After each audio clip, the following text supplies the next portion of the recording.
welcome to the Play Typer Guy podcast. I'm Stephen Robinson, and joining me, as if we'd never left, is my friend Raven Snook. I should have changed earrings or headbands. I don't know. Editor-in-chief at TDF Stages and all around theater. You used to call yourself a diva. I don't know if you still like that. You're given what you're wearing now, people can watch. Yes. I think that. Well, tonight's the Drama Desk Awards, and I'm one of the nominators. There are only 7 of us, so I'm already dressed for it, more or less. Exactly, and that goes into for part 1, we just kind of talked about musicals perhaps having a very tough year, and that being sort of reflected in what was nominated. Can you just sort of say just about the season in general, what your thoughts were compared to sort of past seasons? I mean, I think the big talk was the fact of the lack of musicals, both new musicals and revivals. There were only 3 musical revivals: Rocky Horror, Cats, The Jellicle Ball, and Ragtime. All 3 have been nominated because, hey, that's what played. Luckily, they were all really great, but they were also just going to get nominated. And there were only 6 new musicals. And 2 of them were completely shut out. Beaches, which was based on the movie and has had a really long development period. I mean, it's been knocking around for much, musicals always take a few years, but I think that's been knocking around since like 2014. And lost its, one of its book writers died, and its composer was, I think, either died or was replaced. So yeah. And then The Queen of Versailles, which was a really, very high profile flop because it was the reunion of Kristen Chenoweth as star and Stephen Schwartz writing the songs. They, of course, worked together on Wicked. Michael Arden, who is sort of one of the hottest directors working on Broadway today, has 2 Tonys. It came from Boston, and it just, it tanked. So those weren't nominated at all for anything. 0, nothing, not even design or anything. So that left 4 other new musicals which are nominated, but Titanic is a transfer from off-Broadway, and all the songs are Celine Dion, so its score is not eligible. Schmigadoon started on Apple TV, and I don't quite understand, but somehow its score is eligible.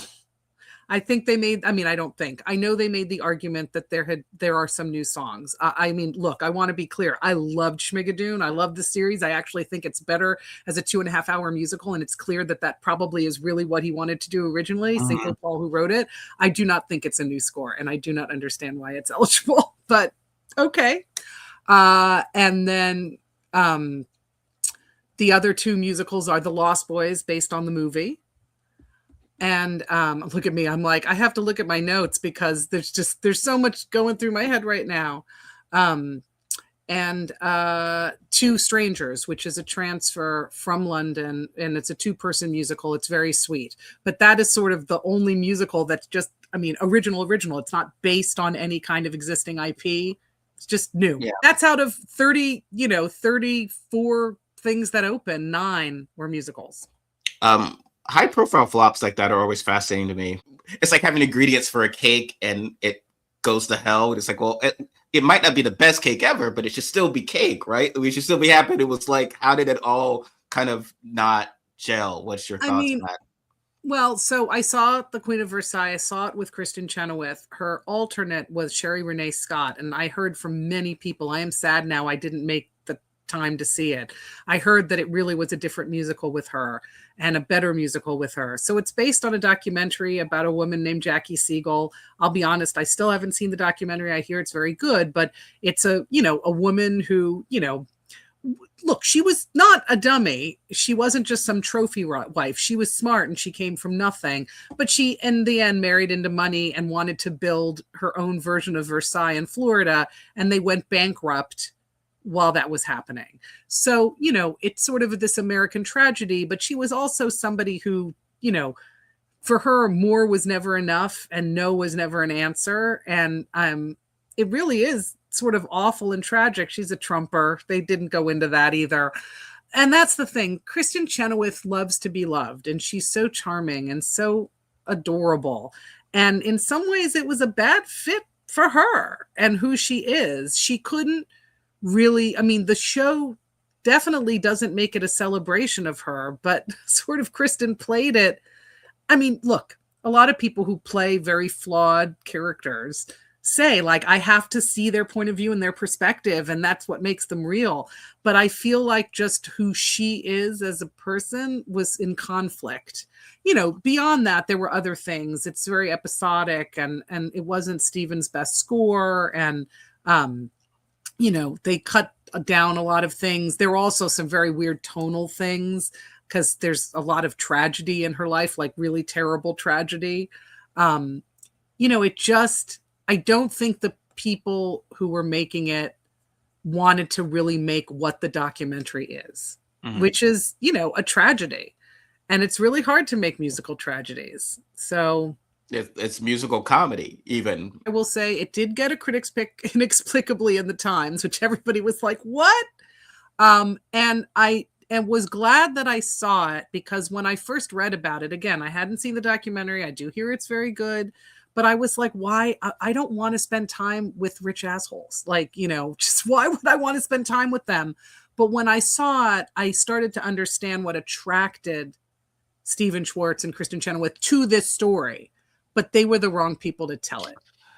Yeah, and you wonder if it's like, again, the wrong time for something. I don't know if it's ahead of its time, like we were talking about Chicago, but like No, it is not. But it's definitely the wrong time for, like, no one wants. They actually, when people are suffering, the idea that, okay, well, you blew up everything to just, and there's been other things where it's, and we're supposed to root for her. And it's like, well, no, but I'm not supposed to root for you. And then again, not just people suffering, but when there's all this anger about how expensive Broadway has gotten, and then you put this on, like, was really weird timing. Yeah, status sort of, because in Chicago, it's not necessarily that Roxy, it's not, you know, obviously status is the dream, but like the idea and the song Roxy goes into that, of just how she's defined celebrity. Something that should seem like a shallow pursuit does seem like something more, frankly, identifiable, but also like, we haven't had enough love in our childhood. That's why we want, you know, that sort of thing. Yeah. That, as opposed to just buying stuff. Smigadoon, I'd seen, obviously. I reviewed for the publication Primetimer the sequel, Shmagago, which I guess is still, it's billed differently. I think it's still, people refer to it as Smigadoon. We call it all Schmigadoon. Yeah, and exactly. There's a third season that never happened that's been written.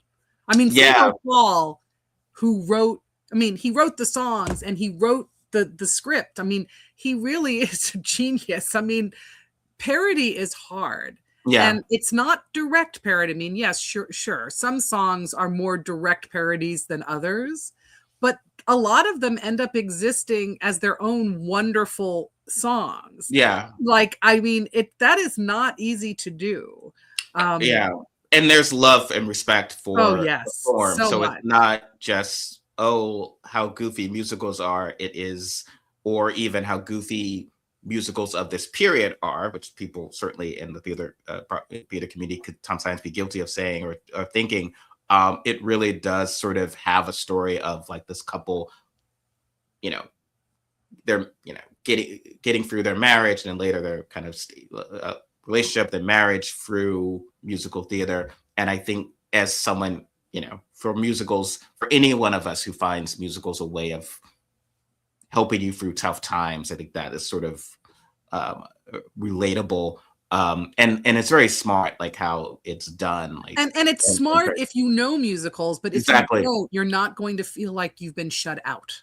I mean, I can't see it as somebody who doesn't know what he's referencing, but I feel like you would be able to follow it and enjoy it, even if you didn't, like, you know all that's the Music Man, and that's you know, Carousel. And well, he's speaking to feelings, right? Yes. So obviously, of those periods, this is what a musical felt like, and then this is what a musical, and we started doing more Sondheim or Fosse's darker period. It's like, this is what it felt like, and then he's mirroring that with the characters, which I think then it's not about the reference, and that is something that's very hard, I think, in comedy or parody, they think the reference is enough and not like what the feeling is. And that's really, he really sort of, I think, achieves that.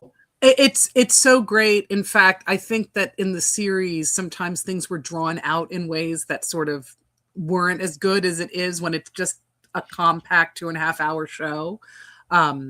You know, there's only one person from the TV series who's in the show. That's Anne Harada, who is a lot of fun, but you know, she's also doing a supporting part. Sarah Chase was nominated for a Tony. She plays the Cecily Strong character. I will say a lot of people are like, wow, she's doing a really good Cecily Strong. Like she definitely, I mean, she's great. I've seen her in other things. I love her. And I think she does a great job, but there's definitely, you know, no one told her, go make it your own. She's sort of doing Cecily, but it works. It's great. Alex Brightman is not doing Keegan Michael Key. And the thing with him is he's such a big musical theater star. He was Beetlejuice. He did School of Rock. He's, you know, got 2 Tony nominations and he doesn't get to sing because that's the whole point, is he hates musicals. So in a way, he's a bit of a wasted talent, but he does a nice job and they have nice chemistry. Yeah, I've got to say, I liked it. Even I came out and I said that was delightful. Like I just felt so good leaving that show. I think it really may win score. I mean, the thing is, when you look at what's nominated for Best Original Score, 2 of them are plays. The music for Death of a Salesman and the music for Turner's Come and Gone were nominated because they had to fill out the category. The others are The Lost Boys, Schmigadoon, and Two Strangers. You know, I think I am not as big a fan of The Lost Boys as other people. I mean, look, the head vampire is hot as all hell, and I could be his mother, but he's just gorgeous. And I don't want to say his name. I always kill it. Ali. He was Tommy. He's great. Look him up. And I enjoyed the set and the design and the aerial work.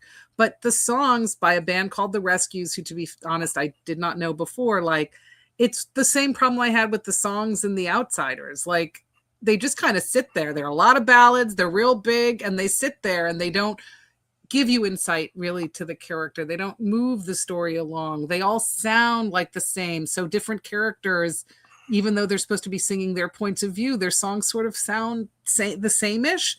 I saw a lot of reviews say it sounded like Christian rock. You know, this is, I am all for, I'm not somebody who needs traditional musical theater songs. I love Bloody Bloody Andrew Jackson. I love Hamilton. Mexodus was the best new musical I saw this season. Unfortunately, is off Broadway. You know, and that's a lot of hip hop.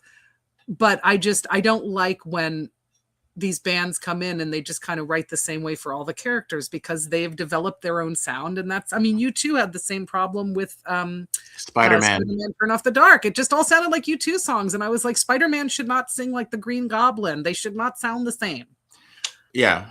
And that's, I think, one of the brilliance of Hamilton for me, is that if you understand, I feel like it is at its core, it's still a traditional, he understands absolutely how musicals work. And the King sings Britpop. I mean, everybody sounds different. Did you like Death of a Salesman? Yes, I did. I mean, I look, I have mixed feelings about Death of a Salesman for 2 reasons. One, I've seen it a lot. I saw it in person with Brian Dennehy, Philip Seymour Hoffman. I mean, God, they're both gone now. And Wendell Pierce. And I've seen the Dustin Hoffman one on video. So I kind of was like, do I need to see Death of a Salesman again? And then there's the producer. Like, I mean, I shouldn't say it because I know he holds grudges, but like Scott Rudin, look, we have complicated feelings about Scott Rudin officially coming back to Broadway. I suspect he never left. It was just quiet. So if he wins the Tony, he's going to get up there and it'll be an interesting speech. That said, it's a really great revival. All 4 of them are absolutely phenomenal. You know, Nathan Lane, people are like, Nathan Lane, but Nathan Lane has done plenty of plays, and I've seen him be absolutely devastating. He doesn't have to always be funny. But for me, the big revelation was Laurie Metcalf. I have never seen Linda Lohman played that way. I have never cried the way I cried when she sits down Biff and Happy and talks about what's happening to her husband. I mean, I'm getting verklempt just talking about it. And then at the end, when she just has no more tears, I really will be surprised if she doesn't win. I mean, she has Tonys, but like this was a really incredible performance. And, you know, Chris Abbott is really great as Biff, and Ben Allers, who's the only one, the clock twink from the Gilded Age, clock twink. He is great as Happy. And is shirtless for a lot of it, which was also lovely. And he, you know, he was the only one who didn't get nominated. You know, these things happen, but the four of them really work so well together. And then the concept of it, Joe Mantello's concept that it's sort of out of time. I mean, a lot of people talked about, oh, but at one point there's like a Starbucks cup and that the car is the wrong time. That's all intentional. It's taking you out of time and out of space. Nothing looks real. You know, I mean, Willie is failing, and the physical show is showing you that. It's showing you that in a tangible way. So yeah, I thought it was really great. I saw it on a night when behind me was Jean Smart and on the right was Meryl Streep and Martin Short. So clearly this is a very hot ticket. Oh wow. Yeah. Yeah, that was quite a that was quite a seating arrangement behind you there. I was like, oh my God. I admit I wasn't going to look back and look at Jean Smart, but I did glance over to see how Meryl was enjoying it. And she seemed to be enjoying it very much. She was very moved. Yeah. I'm a big Nathan Lane fan. And I've always argued that to be as funny as he is requires a sort of a true acting talent. And why couldn't he do this? Of course he could do it. He's been very open that he's manic depressive or bipolar, or, you know, and like he really, you know, his Willie, I will say again, I really feel like it's, my friend turned to me at intermission and said, this is really Linda's show. And, you know, and that's not to say he's not great, but I think Laurie was sort of the revelation. I kind of thought I knew how she would play it, and then she played it in a way I didn't expect, and he played it more in the way I expected, but he's very good.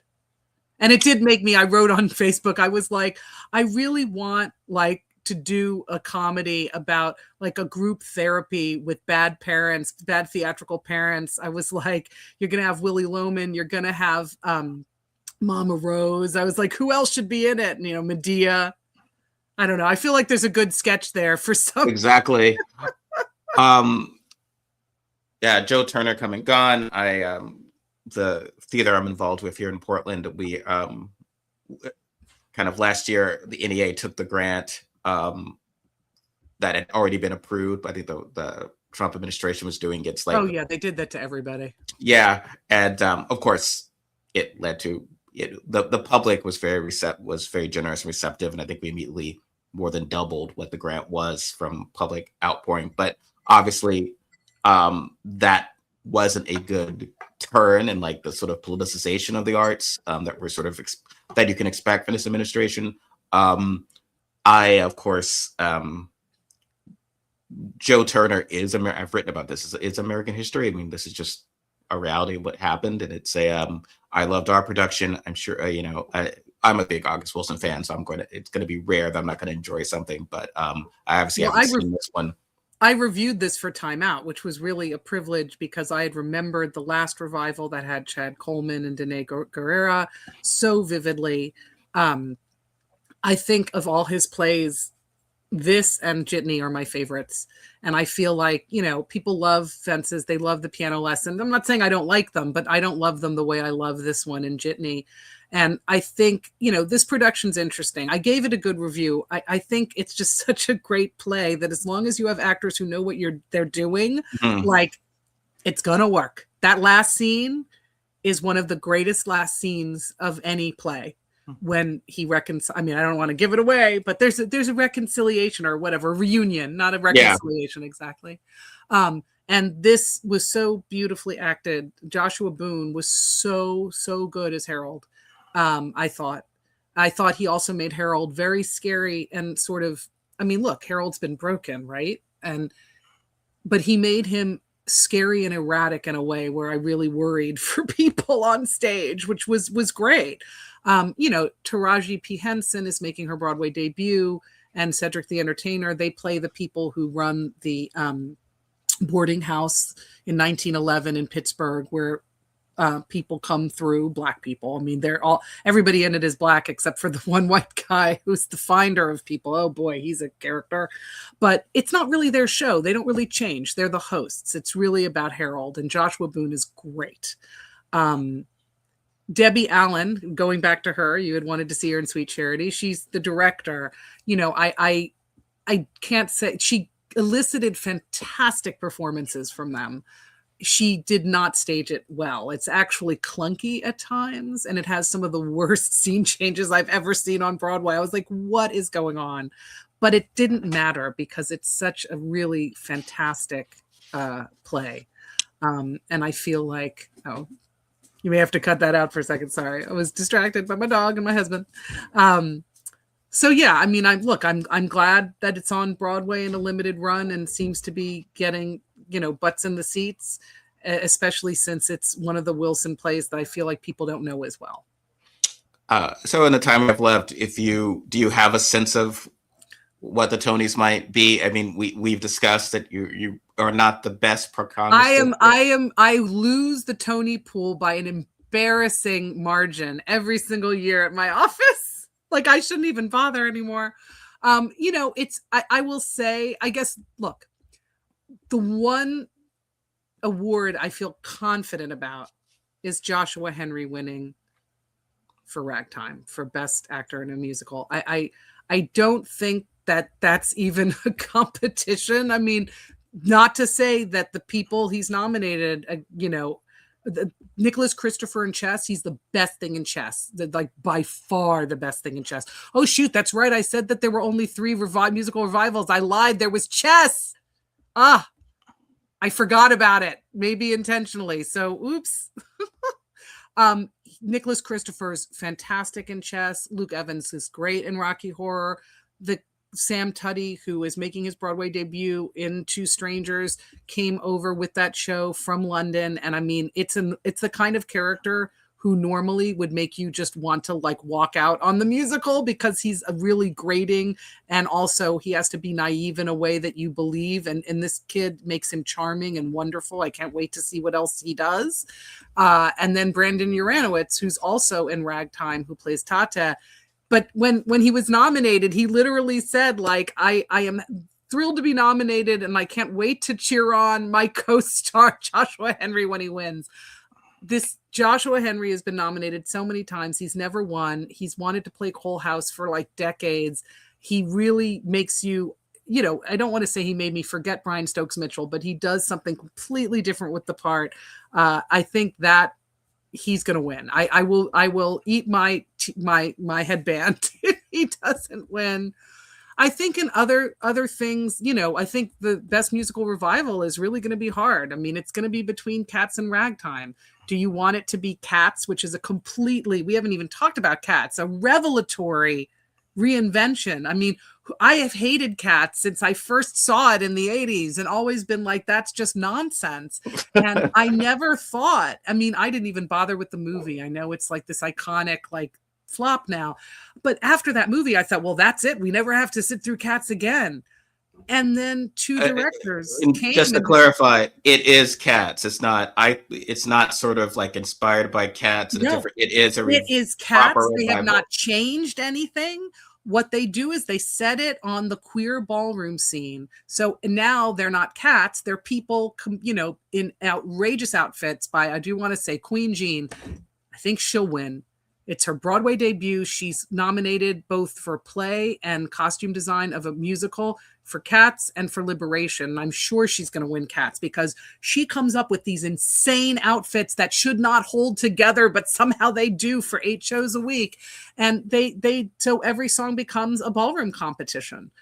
So they're insane costume changes. And one of the other things they do, the one thing that they do that is different is that when the show kind of starts to lull, because it happens, then they just sort of do a competition. So sometimes it's not 100% tied. Like instead of doing a dance number, they do the ballroom competition. And I mean, when Grisabella Singh's memory, and she's this, former huge ballroom diva who's now fallen on hard times, and she's a bag lady. Like, I cried. I mean, it Yeah. was really incredible. And having, they've got Andre de Shields, so they've got Broadway royalty, but they also have all these ballroom people who've never done Broadway before. And like, it's just this, it is so good. I hate to say that I think Ragtime may lose to it, because I also loved Ragtime, and I think that Ragtime really speaks to a lot of the evils in our country. But I also think that Ragtime is a show that, for a lot of people of color, especially Black people, they have a lot of issues with it. I mean, I have a lot of Black friends who love theater who are like, I love the score, always going to have issue with the way it centers Black trauma. I can't say I get that in the same way that you would, but I hear ya. So I don't know. I really don't know. I mean, Broadway is still a very white thing, and people made, and Ragtime is beloved, and it didn't win the Tony for Best Musical because it lost to The Lion King back in the day, 30 years ago. So I don't know. It might win. That one is, it's going to be Cats or it's going to be Ragtime. So that'll be interesting.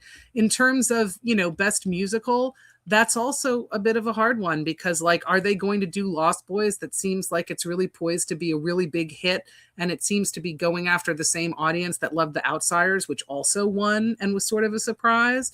Or is it going to go to Schmigadoon, which is this sort of loving tribute to classic musicals? I feel like it will probably be one of those. I would be shocked if it was Titanic. Titanic is a trip, and it's fun, and it totally shouldn't be on Broadway, which is wonderful.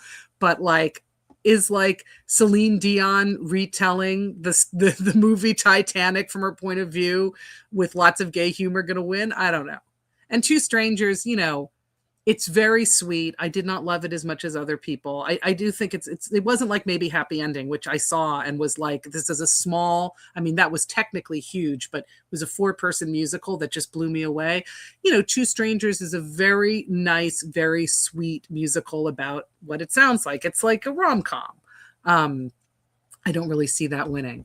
And then you have some interesting, the best actress in a play. That's really interesting, because you have Rose Byrne and Kelly O'Hara competing against each other for Fallen Angels, which is a Noel Coward, a very rarely done Noel Coward revival. And they do a lot of physical comedy, which is not something you think of, especially for Kelly O'Hara. But I think that category will probably be Leslie Manville, who was in Oedipus, and really it was a reinvention of Oedipus. It was a modern day adaptation, and she was absolutely, shocking in it. I mean, even if you knew what was coming, to watch her realize that she was his mother was pretty powerful. I mean, are there particular competitions you want me to comment on? I was just sort of doing. You hit, I think, the big ones. We'll do Best Play. Best Play is a weird one, because Liberation by Bess Wall just won the Pulitzer. And I think, I mean, look, if I were choosing, absolutely, Liberation should win. There's no question. It should be Liberation. But Giant has John Lithgow. It's about anti-Semitism. It's very specifically about Roald Dahl's anti-Semitism. It's the kind of play that has benefited from, God help me, October 7th. I don't know. Like, it could win because of that. David Lindsay Abaire, who I went to college with and is a friend, The Ballisters is really super fun. I think that also, it's hard to say, but I hope it's Liberation, because I think that play is really special. It came from off Broadway. It won the Pulitzer, but it's also closed. It closed in, it was a limited run and it closed. So do you think the Tonys, do they tend to have surprises? I mean, like the Oscars sometimes surprise people. Yeah. I mean, I think about The Outsiders, right? I mean, everybody thought that, and again, this rarely happens, but does happen, where Best Score goes to one musical and Best Musical goes to another musical. Ragtime is an example. It won Best Score, but The Lion King won Best Musical. And, The Outsiders was an example of that. Suffs won Best Score and it won Best Book, and then The Outsiders won Best Musical. I actually thought it was going to be Hell's Kitchen, funny enough. So yeah, there are surprises. I think this year in particular, like it's really hard to say who's going to win certain categories. Like I said, like Best Musical Revival. Like I don't know if it's going to be Cats or Ragtime. So like, is it going to be a surprise? I guess if it was Rocky Horror, it would be a surprise, but I don't really see that in the cards. No. But yeah, I think it definitely has surprises. Yeah. I mean, like last year, like maybe Happy Ending sort of took everything, and we kind of expected that. It's what? No. The original was like, why are they cats? Like here, it just seems like, why don't you? Yeah, this seems like, okay, well, it's cats inspired, and they're gonna have all this ball, and it's a ball. That seems like the category is. I mean, it fits in some ways. I just sit there and think, Bill Rauch and Jalen Livingston were both apparently sort of thinking this idea, and I guess they were talking to people, and they were like, "You guys need to talk." So that's really great because, like, Bill is, an older white gay man who ran Oregon Shakes for years, and now he's running the Perelman Performing Arts Center. That's where this Cats originated, actually, in 2024.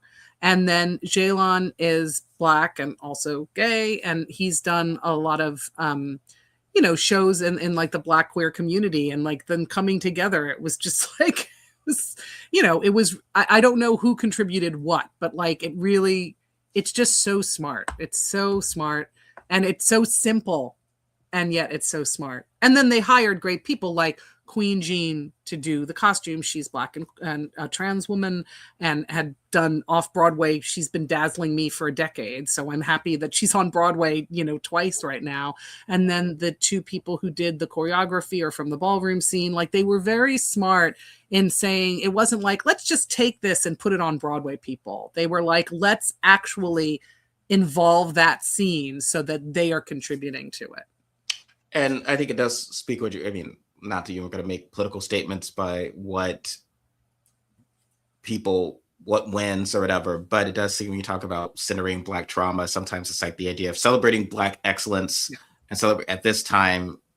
There's so much trauma, and I see both arguments. I'm someone, perhaps that's my journalist in me, I can see both arguments, but I do get the idea of like, yeah, given what's going on, the trauma is less compelling than just how we endure or make the best of things, and just sort of where the feeling is just like, and even Joe Turner Come and Gone. I mean, Wilson was great because a lot of his plays, no matter how dark it could get, there was always a sense of hope and of reaffirmation, a feeling of like something better could potentially come from what we'd seen. Well, I mean, he was doing a whole survey of the 20th century, Black life in America in the 20th century. So there was always another decade to look at. I should probably be like, full disclosure, that Lynn Ahrens, who is the lyricist for Ragtime, is my cousin. She's my mother's first cousin, and we're very close. And, I mean, look, I saw Ragtime and Cats 3 times. I would go again to both. I will be happy and sad for whoever wins. Yeah, well, that's and I would, even without the personal connection, because I loved both of them so much in different ways. Well, and as you said, I mean, Ragtime score is great. And it's unbelievable. I remember Cats' score is not unbelievable. Although can I say one last thing about Cats? Sure. So look, I understand it's T.S. Eliot. I'm not supposed to like rag on T.S. Eliot, but like, those poems are nonsense. They were written for children. They're silly. And so putting them as lyrics, like, it doesn't really work. But some of the sound design in Cats, I kind of wonder if it's purposefully like, you don't always catch every word, and that's a good thing. Yeah, and it actually helped me focus on the melodies, some of which are actually quite lovely. Like the old Deuteronomy melody. I never realized how beautiful it was, because I was always like, what is this nonsense? So it let me appreciate, I mean, Weber's lifting from various classical composers, which he likes to do, but like, it made me appreciate in some ways the good points of the score that I'd always dismiss, because I was like, what is this stupidity happening in front of me? I really don't like the original Cats. Like I said, I saw it when I was like 13. I was so excited. I love musical theater. I was like, what is happening? This is so dumb. You're just. I think confusion was a genuine response. I think we were all sort of like, what's going on? But again, as a 13-year-old from Greenville, South Carolina, I was impressed enough that it was just Well, I live mean, it was performance on stage. immersive. The dancing was really impressive. I mean, look, there's certainly, I'm not, and it was ahead of its time in some ways with the electronic score. And I mean, there are things to be said about the actual material of Cats, the actual show, but like this reinvention of it is, and like you said, it really is this weird competition between Black trauma and Black joy. That's, it's interesting to frame it that way. And queer joy as well. And Yeah. given what's happening specifically, I think that is something to sort of celebrate and sort of hope we get through it. Well, any other statements or comments you like to make as we wind out? I mean, just that, it, even a year that was not a banner year for Broadway. I'm actually really excited about maybe some things I saw off Broadway transferring. I mean, I hope Mexodus. If anybody's in New York, you're coming to New York, look up this off-Broadway show called Mexodus. That's about, it's by two artists, Nigel G. Robinson and Brian Cajada, and it's about a fictional story that's based off the real stories of enslaved people who, instead of going north, they fled south to Mexico because there was no slavery in Mexico. And that really happened, which I didn't know about. And it was just, it's this wonderful, again, a made up story based on what we know. And it's also about two people of color who were multi-instrumentalists and creators. It's also about their friendship. It was the best musical I saw last season. I saw it twice. It's going to go on tour. I don't know if it would ever transfer, but I'd be happy to see that on Broadway. So, there's always, it'll be interesting to see in this new economic environment what happens with musicals. I would love to see, maybe Happy Ending was so good. I'd love to see smaller musicals that might maybe cost a little less. Maybe that's how innovation will continue. We shall see. We shall see. Where can folks find you? Well, I'm at ravensnook.com. I'm on Instagram. I'm on Facebook because I'm an old mom, so I'm on Facebook a lot. And then you can read my writing at Time Out New York and also at TDF and various other places. But if you follow me on social, I post links.